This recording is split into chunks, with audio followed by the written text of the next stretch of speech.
Yeah, so here's Tyson Fury, absolutely paralytic. And whoever's recording this, they're bang out of order. You shouldn't make fun of somebody's demise. But yeah, unbelievable condition he's in. Huge demise after that Alexander Usyk defeat. Unbelievable. And what we're going to do is we're going to break it down right after the intro. Get down!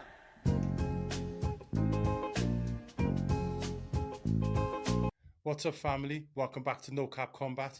And we're going to break down Tyson Fury's demise after the Alexander Usyk defeat with an interview with Johnny Nelson. Let's get into it. On here 4 seconds out with Johnny Nelson, MBE. Johnny, pleasure to speak to you. How you doing? I'm good, thank you. Long time no see. But we're good. Nice to be here in Box Park in Croydon. Looking forward to this weekend. I just want to change tact a little bit. Normally we start off with the weekend's action, but I just want to change tact to a story that's emerged regarding Tyson Fury, and you spoke so well about Tyson Fury in the past before. I just want to get your immediate take on what you saw from the images of Fury appearing to be intoxicated over the weekend.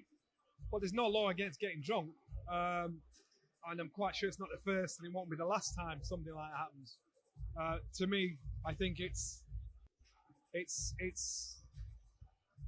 As I said, I think Tyson Fury, the realization of what's happened to him, will kick in slowly but surely. And all these, bold, I'm going to do this, I'm going to do that. He's got to think about it. These things are manifesting in his head, thinking, God, this happened. I think Johnny Nelson's correct there. To be honest with you, I'm not the biggest fan of John Nelson. I think he talks quite a bit of nonsense most of the time, but it is true, that realization, that defeat, finally the L has come. And I don't think you can really be prepared for that, considering the class of Tyson Fury, considering the strength of his performances, considering that he took out Deontay Wilder and a knockout to Dillian White. And everyone was behind. All my mates, everybody I known, everything on coverage-wise was saying Tyson Fury was going to win. After that L, he's struggling with it, and I really don't think that rematch is going to happen, but let's get on with it. Can't have prepared any better. And so now all of that's going on. Trust me, I don't believe Tyson will fight Alexander Usyk next or again. He either packs in, or if Usyk retires or moves down, then you see Tyson. But I don't think he'll get in with Usyk again. I think he'll either retire.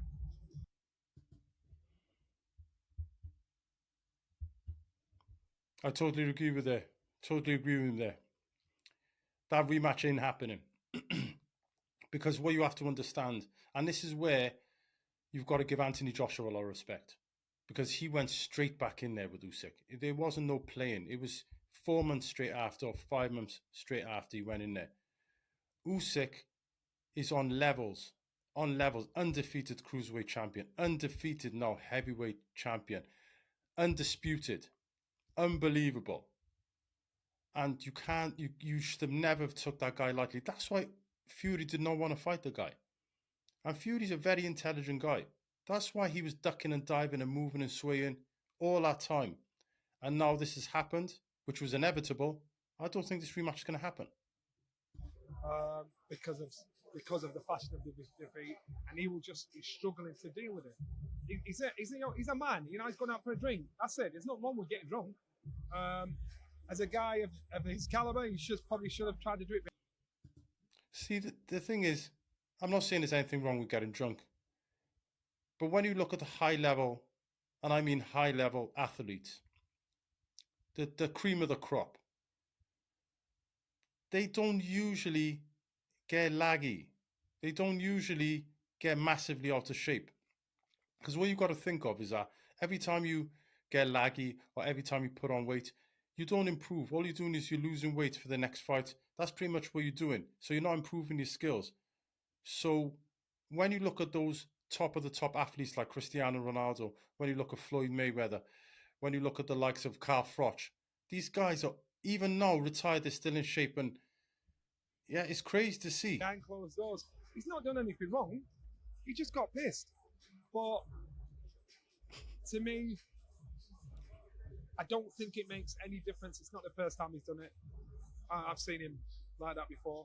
I just think it probably buys into all the the theories of whether or not he'll box again, where his head's going to be at, for the Usyk rematch. Is there a concern there, though, in the sense of whether he has the fight or not with Usyk, the rematch, that it might be the start or him being in the spiral like he did after the Klitschko fight? Is that the concern there? That's exactly what it is. I'm trying to say it without saying it, but to me that's exactly what it is. And so we can try and trivialize it, but and you'll have all these people around him saying we're going to do this, we're going to do that, we're going to do this. They are not in his head. They are not the guy that took the beating. They're not the guy that's made all these bold predictions. I'm going to do X, Y, Z. I'm going to get myself back into it again. He's a bus driver. He's a passenger. He's a ticket inspector. He's everything. What he says goes. So all the people around him, they've just got to sell it. They've got to say, we're doing this, this, this. And that's what I'm saying to you, and that's why it's so frustrating when you've got characters like Frank Warren trying to defend and defend and defend. The fact is, right, yeah, I'm not saying I'm not a fan of Tyson Fury, but what you've got to look at, and when you look at the caliber of fight, Klitschko was a top fighter. Klitschko is a great fighter. But when you look at the title fight he's had, which is about 6 or 7, when you include the Usyk fight, when you look at the caliber of fighters Tyson Fury has fought, Alexander Usyk is by far the best fighter he's fought, and he lost. And now, the respect Tyson Fury got for the weight loss and the mental health, it could start again. And this is the scary part. And this is where the fight should have happened earlier. The Joshua fight should have happened. The Usyk fight should have happened earlier. If that Usyk fight would have happened back in April of last year or the year before,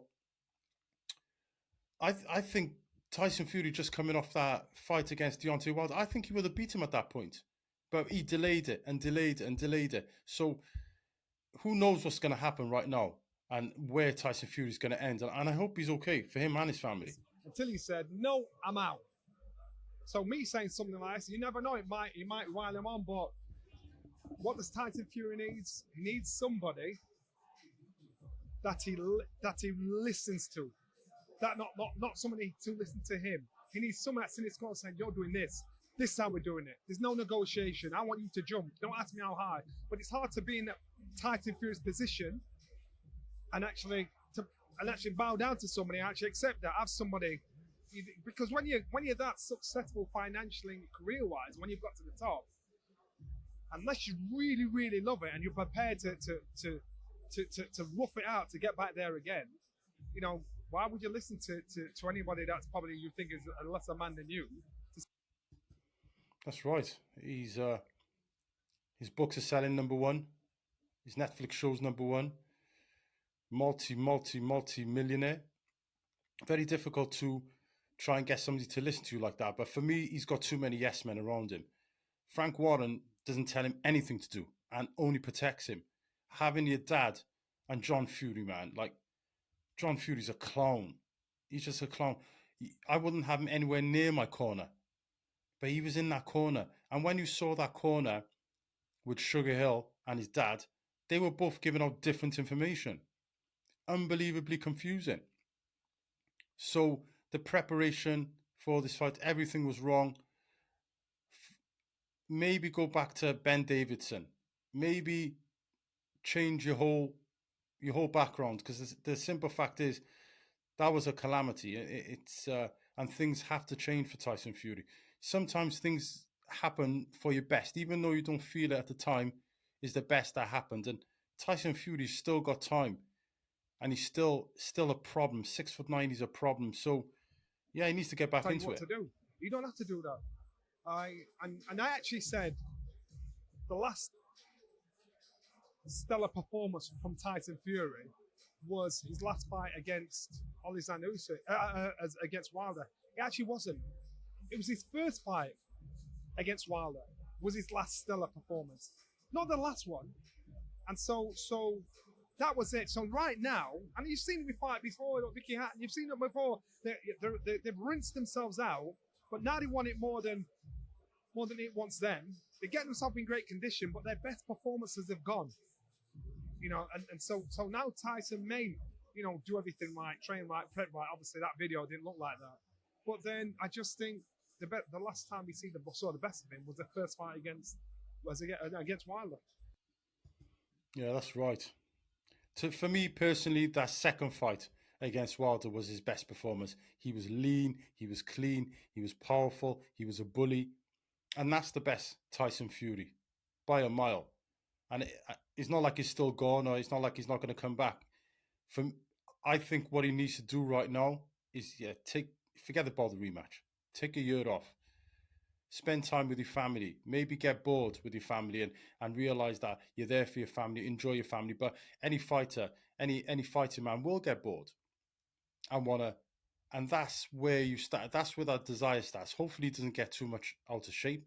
But I think he still can get to his best. He's 34, 35 years of age. He's still fresh when it comes to boxing. He hasn't taken massive damage. So I think he's still got time. But I just think he, just like Ryan Garcia, needs some time out of the game, clear your head out, get rid of all the yes men, and get back to it. So if let's go on the basis that the rematch does happen. With all that you said, then you feel that Usyk would come out maybe a clearer winner. Yeah. I don't.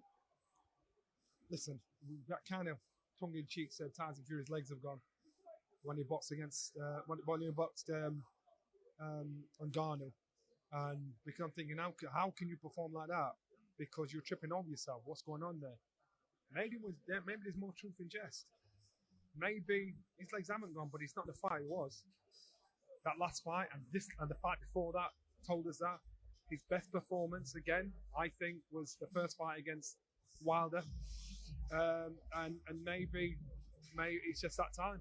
Listen, the guards change, things change. I think for Tyson Fury, that is everything. But once that doesn't start to work with that, you've got problems. Yeah. Once again, I think he's still got time.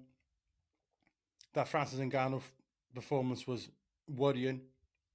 I think the successes he's had, the popularity the man's got, the name, the brand, the respect that he has, I think you can see it with Conor McGregor and the likes of Ryan. The thing is, when you get to that level of fame and power and financial freedom, then yeah, of course, it can play with your mind, but you can't take away from the fact that Tyson Fury moves like a middleweight. Tyson Fury's hands are unbelievably quick. He's got great variation. He's got unbelievable trash talk. He is a promoter's dream. But just like anybody, sometimes you could become unstuck. And he is the ultimate rise from the resurrection story. He was what he come back from being nearly 30 stone, the mental health issues, to come back in his first fight and do the Undertaker and come back from the dead and almost win that fight against Wilder. This boy shouldn't go away. I just think, just like anybody, you need time to reflect and get yourself in a better place. And that's what I hope for Tyson Fury, because trust me, he's still got plenty of scope in the game. With Usyk being 37, I think if this rematch doesn't happen, Usyk might just take it easy, because he's undisputed cruiserweight, undisputed heavyweight. What more can you ask him? Nothing really. And I think he's still got an opportunity to come back and have that huge fight against AJ. Guys, I really appreciate you being here. I'd love to see your comments and your opinions about this subject. This is No Cap Combat, and we'll be back soon. Spud.